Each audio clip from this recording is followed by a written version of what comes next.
Even today, attitudes towards the Nazis are somewhat indifferent within the Muslim world when compared to the West. It's easy to fall into the trap of believing that this is based on anti-Semitism, or that somehow Al-Qur'an promotes authoritarianism. A trap which is pushed with a suspicious level of enthusiasm on this platform. No, as a Muslim who lives in the world's largest Muslim country, I believe it's because World War II presented the Muslim world with a dilemma. Most felt betrayed by the British and were not necessarily anti-German.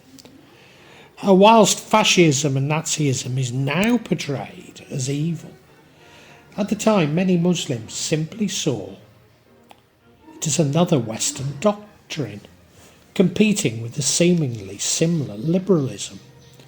Indeed, Indonesia, on independence, went on to jointly found, including with the United Arab Republic, which was of Egypt and Syria, the non-aligned movement, continuing this tradition of remaining unaffiliated.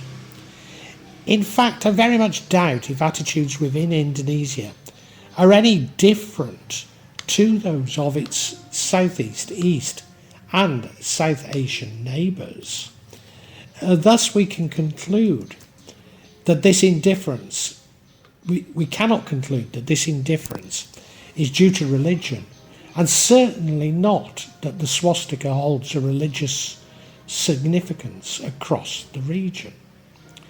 The evidence to support the anti-Semitism of Islam comes from Muhammad Amin al-Husseini, circa 1897 to the 4th of July 1974. Undoubtedly a controversial figure whom I do need to discuss, but I suspect that his influence on the wider Muslim community is overstated.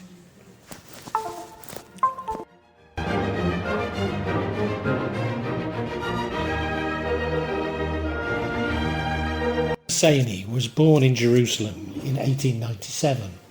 He received education in Islamic, Ottoman and Catholic schools. Indeed, he is believed to have been pro-British until the betrayal by the Balfour Declaration. In 1912, he pursued Salafist religious studies in Cairo under Rashid Rida. Al-Husseini went on to serve in the Ottoman army during World War I. At the war's end, he stationed himself in Damascus as a supporter of the Arab Kingdom of Syria. Al-Husseini was a strong supporter of the short-lived Arab Kingdom of Syria, established in March 20, and the Pan-Arabist King Faisal I. But following his disestablishment, he moved back to Jerusalem, shifting his Pan-Arabism to a form of Palestinian nationalism. From as early as 1920, he actively supported Zionism and was a leader of the 1920 Nebi Musa riots, for which he was sentenced for 10 years but pardoned by the British. In 1921, Herbert Samuel, the Jewish British High Commissioner, appointed him Grand Mufti of Jerusalem, a position he used to promote Islam while rallying a non-confessional Arab nationalism against Zionism. During the 1921 to 36 period, he was considered an important ally by the British authorities. His appointment by the British to the role of Grand Mufti of all Palestine, a new role established by the British, helped divide the Palestinian leadership structure and national movement. And herein lies a part of the seemingly deliberate misdirection regarding his authority. As within Sunni Islam, there is no tradition of leadership hierarchy. Although many countries do have muftis, these do tend to be political appointments. In 1937, evading an arrest warrant for aligning himself as the leader of the 1936 to 39 Arab revolt in Palestine against the British, he fled and took refuge in Lebanon and thereafter Iraq, where he actively supported the short-lived German coup. He then established himself in fascist Italy and Nazi Germany, which he collaborated with during World War II against the British. Requesting a meeting with Adolf Hitler for backing Arab independence and opposition to the establishment of a Jewish national home in Palestine.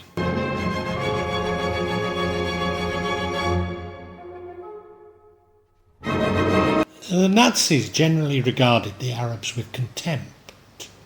Hitler had in 1937 spoken of them as half-apes. Furthermore, initially the Nazis supported the Zionists, seeing a Middle East homeland as a convenient solution for the problem of Jews in Europe. It was only after the war had started that this position changed, as the Arabs could be used to embarrass the Allies. Whilst Arabs were a small population in Europe, they were not free from Nazi persecution. Nazi harassment of Arabs began as early as 1932, when members of an Egyptian student association in Graz, Austria, reported to the Egyptian consulate in Vienna that some Nazis had assaulted some of its members, throwing beer steins and armchairs at them, injuring them, and oddly enough, the police had not arrested the perpetrators, but the Egyptians. Hans Halk was born in Frankfurt in 1920. His father was Algerian. He was persecuted for being half Arab. At the age of 17, he was summoned by the Gestapo and was sterilised. Then 14-year-old Lucy M. was sent in 1943 to Ravensbrück concentration camp for being a Moroccan half-breed. The Nazis sterilised hundreds of half-breeds, Germans mixed with Maghrebi Arabs. In the first months of the Nazi invasion of Russia, SS squads executed thousands of Muslims on the assumptions that their circumcision proved that they were Jewish. However, throughout the interwar period, Arab nationalists bore Germany no ill will, despite its earlier support of the Ottoman Empire. Like many Arab countries, Germany was perceived as a victim of the post-World War I settlement. Unlike France and Great Britain, it did not exercise imperial designs on the Middle East, and its past policy of non-intervention was interpreted as a token of goodwill. When al-Husseini eventually met with Hitler and Ribbentrop in 1941, he assured Hitler that Arabs were Germany's natural friends because they had the same enemies, namely the English, the Jews and the Communists. Hitler was pleased with him, considering him the principal actor in the Middle East, and as an Aryan because of al-Husseini's fair skin, blonde hair and blue eyes. The Germans provided funding for al-Husseini, but the Germans were unsatisfied with the return from their investment. He was highly secretive about his network of contacts in the Middle East, and when the Ampfer complained that he had given them practically no military information of any worth, as the Ampfer grew disenchanted with him, al-Husseini gravitated by 1943 towards the SS. Al-Husseini collaborated with the Germans in numerous sabotage and commando operations in Iraq, Transjordan and Palestine, and repeatedly urged the Germans to bomb Tel Aviv and Jerusalem in order to injure Palestinian Jewry and for propaganda purposes in the Arab world, as his Nazi interlocutors put it, but the proposals were rejected as unfeasible. And Nazi Germany established Bariad al-Sharq, an Arab-language newspaper, as well as an Arabic radio station in Radio Berlin. However, this interest conflicted with the interest of Nazi Germany's allies, who also had colonies in the Arab world, namely Spain, Vichy France and Italy, and thus had to manage competing interests in the region. Throughout World War II, al-Husseini worked for the Axis powers as a broadcaster in propaganda targeting Arab public opinion. He was thereby joined by other Arabs such as Fawzi al-Kawaki and Hassan Salama.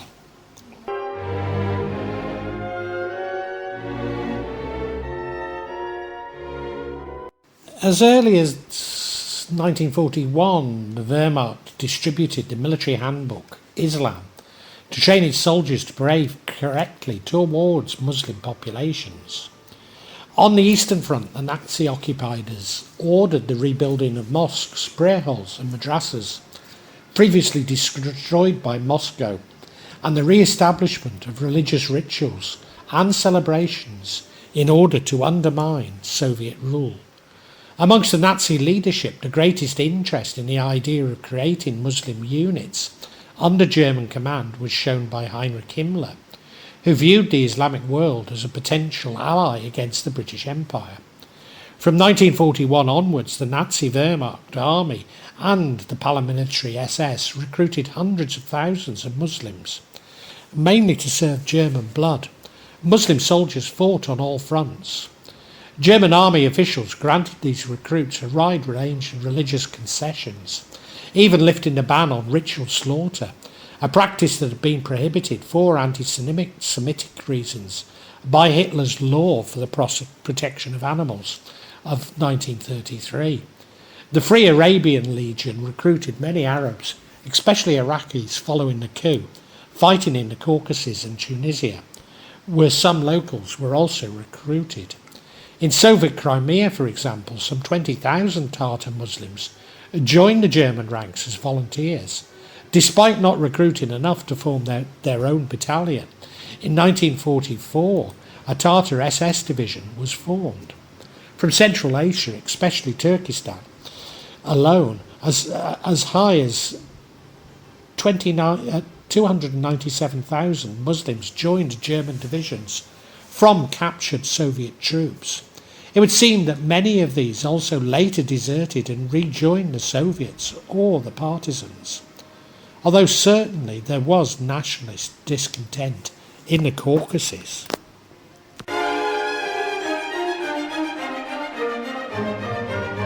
The Nazis carved up the Kingdom of Yugoslavia into a series of puppet states, including the independent state of Croatia, which enclosed Muslim Bosnia.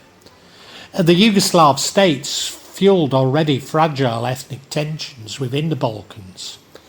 Indeed, during World War II, the region was in something close to a civil war.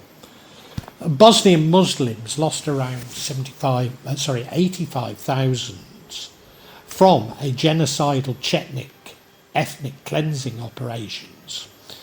The Muslims had three options: to join the Croatian Ustaše or the Yugoslav partisans, or to create local defence units. Following a tradition of service in the old Bosnian regiments of the former Austro-Hungarian army, some chose an alliance with Germany, which promised them autonomy, and ultimately more chose to fight with the partisans. Al-Husseini had been petitioned by Bosnian Muslim leaders, was well informed of their plight. Dissatisfied with low enlistment, Himmler asked the Grand Mufti to intervene.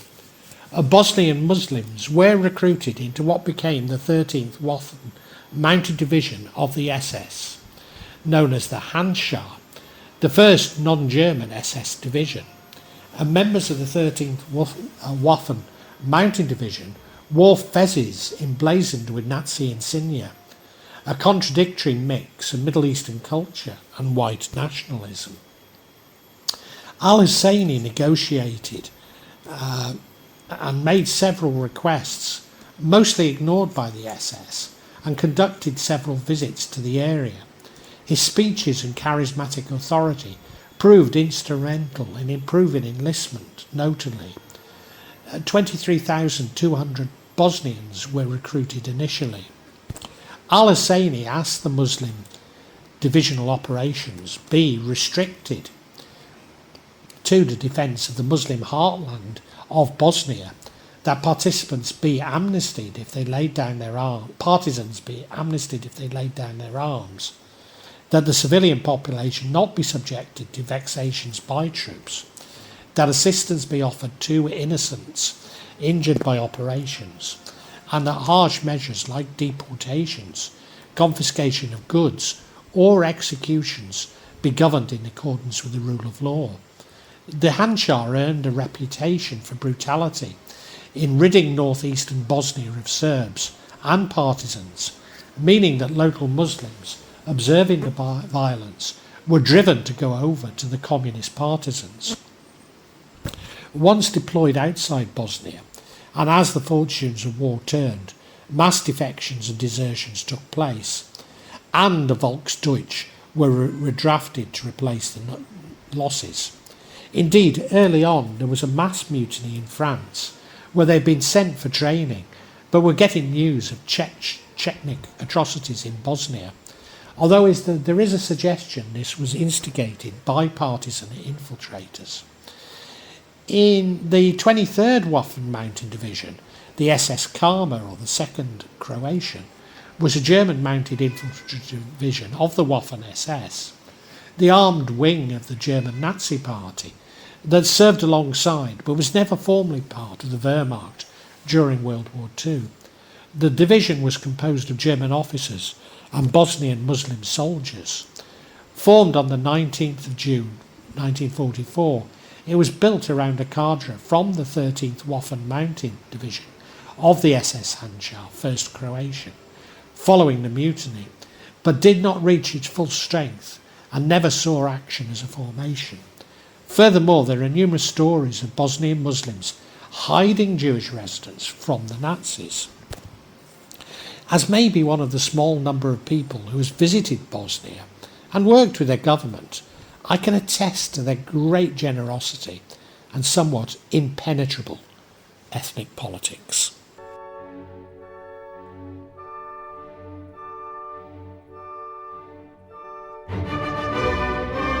Italy invaded Albania, forming a fascist state, which included much of Kosovo. Following Italy's defeat by the Greeks, Germany occupied Albania. The 21st Waffen Mounted Division of the SS Skanderbeg, 1st Albanian, was a German mounted infantry division of the Waffen-SS, the armed wing of the German Nazi Party that served alongside but was never formally part of the Wehrmacht during World War II. The division was developed around a nucleus of ethnic Albanian battalions which had briefly seen combat against the Yugoslav partisans in eastern Bosnia as a part of the 13th Waffen Mounted Division of SS Handschar, 1st Croatian. The rank and file were mostly Muslim Albanians, many Kosovans, with a few hundred Catholic Albanians, and mostly German and Yugoslav Volksdeutsch ethnic German officers and non-commissioned officers. Many were effectively conscripted by the Albanian authorities. Skanderbeg never reached divisional strength, being at most a brigade-sized formation of between 6,000 and 6,500 troops. In May 1944, members of the division arrested 281 Jews in Pristina and handed them over to the Germans, who transported them to the Bergen-Belsen concentration camp, where most were killed. The division itself was better known for its action and for murdering, raping and looting in predominantly Serb areas than for participating in combat operations on behalf of the German war operation. Its only significant military actions took place during a German anti-partisan offensive in German-occupied territory of Montenegro in June and July 1944. Like other Muslim divisions, desertions were endemic, particularly as the war neared an end.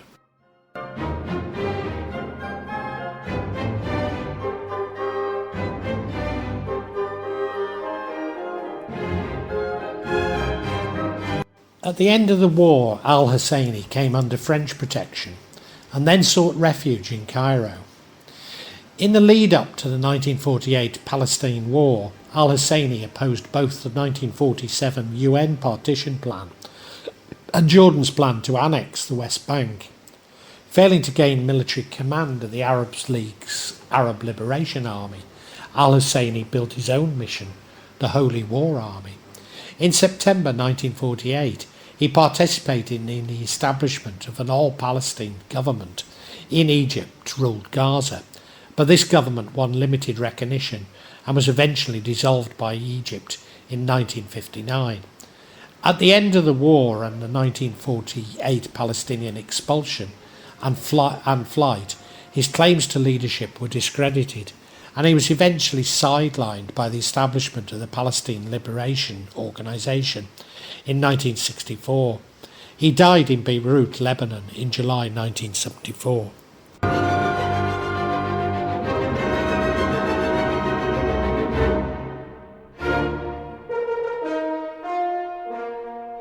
Notwithstanding al-Husseini, it's estimated that 55 million Muslims participated on the Allied side of the war during World War II.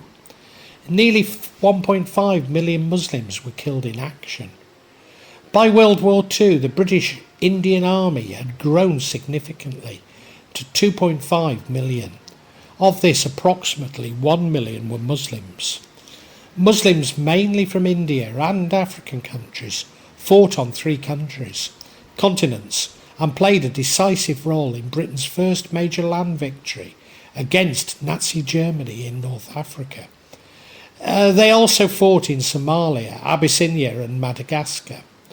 The greatest Muslim contribution as part of the British Indian Army was fighting the Japanese in the Far East campaign.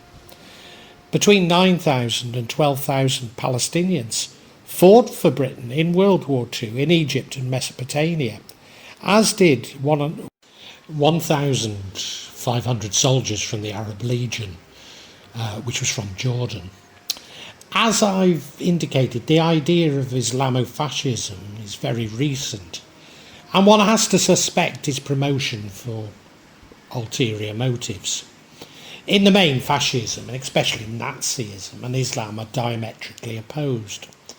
And many Islamic scholars were deeply critical of the Nazis, including, for example, Palestinian Mohammed Najati Sikti.